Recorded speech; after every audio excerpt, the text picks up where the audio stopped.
Whispers in the dark. In the quaint town of Eldridge, nestled between whispering forests and rolling hills, life was peaceful. But for Sarah, a single mother and a renowned architect, nights had become a source of unending terror. The story begins on a stormy night when Sarah is awakened by a faint whisper so soft it could have been a trick of the wind. Her daughter Emily slept soundly in the next room, oblivious to the sound that chilled Sarah to the bone. As days passed, the whispers grew more frequent, always occurring at night and always when Sarah was on the brink of sleep. It was a voice, indistinct yet insistent, speaking words she could never quite grasp. She tried convincing herself it was stress or maybe the creaking of the old house, but deep down, Sarah knew it was something more sinister. One night, the whispers grew louder and she heard her name. "Sarah," it hissed, dragging her from the comfort of sleep into a heart-pounding fear. She checked on Emily, finding her sleeping peacefully, and returned to bed, deciding it was time to seek help.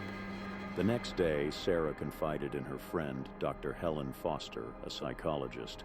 Helen suggested that the whispers might be a manifestation of Sarah's anxiety, possibly related to her recent divorce. But as Sarah described the voice's eerie clarity, Helen's skepticism faded, replaced by a deep concern. That night, the storm returned with a vengeance, rattling the windows and howling through the trees. As Sarah lay in bed, the whispers came again, this time more insistent. She could almost discern a message.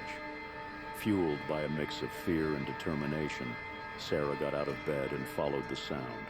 It led her to Emily's room.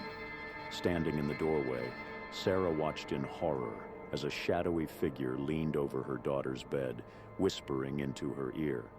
Paralyzed by fear, Sarah could only watch as the figure turned to her, its eyes glowing with a malevolent light. The figure spoke, its voice a chilling blend of malice and glee. "She's mine now," it whispered. Sarah's fear turned to fury.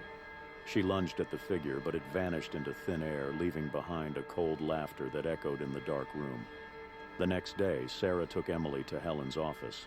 Under gentle questioning, Emily revealed that she had been hearing the whispers too, but they were kind, telling her stories and promising to be her friend. Helen's expression grew grave. She explained that some entities prey on the innocent, using their trust to gain strength. Determined to protect her daughter, Sarah sought the help of a local priest, Father O'Malley. A man of both faith and understanding, he listened intently to Sarah's story. He believed that the entity was a malevolent spirit drawn to the family's vulnerability. Father O'Malley performed a blessing on the house, using holy water and prayers to cleanse it. He left Sarah with a crucifix and instructions to call him if anything else happened. That night, the storm abated and the house was quiet. Sarah hoped the nightmare was over, but as the clock struck midnight, the whispers returned, this time filled with rage. The entity, now visible, stood at the foot of Sarah's bed, its form a swirling mass of shadows. "You cannot protect her," it hissed. In a moment of clarity and courage, Sarah realized the entity fed on fear. She stood up, her voice steady. "You have no power here," she declared. "This is my home, my family. You are not welcome."